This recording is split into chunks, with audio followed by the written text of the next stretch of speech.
Most people think manipulation is obvious. They imagine a liar, a scammer, someone openly trying to control others, but real manipulation is usually much harder to spot because it often looks friendly, helpful, even caring, and that's exactly why it works. Manipulation isn't about forcing someone to do something, it's about influencing their decisions without them realizing it. And it usually starts small.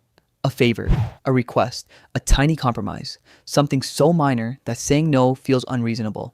So you say yes. Then they ask again and again. And slowly, what started as kindness becomes expectation. One of the most common manipulation tactics is guilt. Instead of directly asking for what they want, manipulators make you feel responsible for how they feel. They say things like, after everything I've done for you, or I guess I'm just not that important. The goal isn't communication, it's pressure. Because if they can make you feel guilty, they can influence your behavior. Another tactic is playing the victim. No matter what happens, they somehow end up being the injured party. Even when they cross the line, even when they hurt you. The conversation always shifts back to their pain. And before long, you're apologizing for a problem you didn't create. Then there's gaslighting, one of the most confusing forms of manipulation. Gaslighting happens when someone repeatedly makes you question your own memory or judgment. You remember what happened, but they insist it happened differently. They say, you're overreacting. That never happened. You're too sensitive. Over time, you stop trusting yourself, and people who doubt themselves become much easier to control.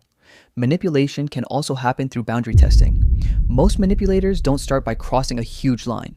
They test little ones, a rude comment, a broken promise, a small act of disrespect. If there are no consequences, they push a little further, then a little further, then a little further. What was unacceptable yesterday slowly becomes normal today.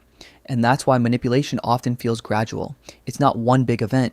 It's hundreds of tiny moments, tiny compromises, tiny excuses, tiny acts of self-betrayal. And here's something important. Manipulators don't usually target people because they're weak. They target people because they're kind. Because kind people want to understand. They want to help.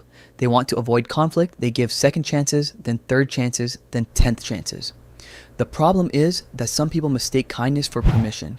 They see patience and assume there are no limits.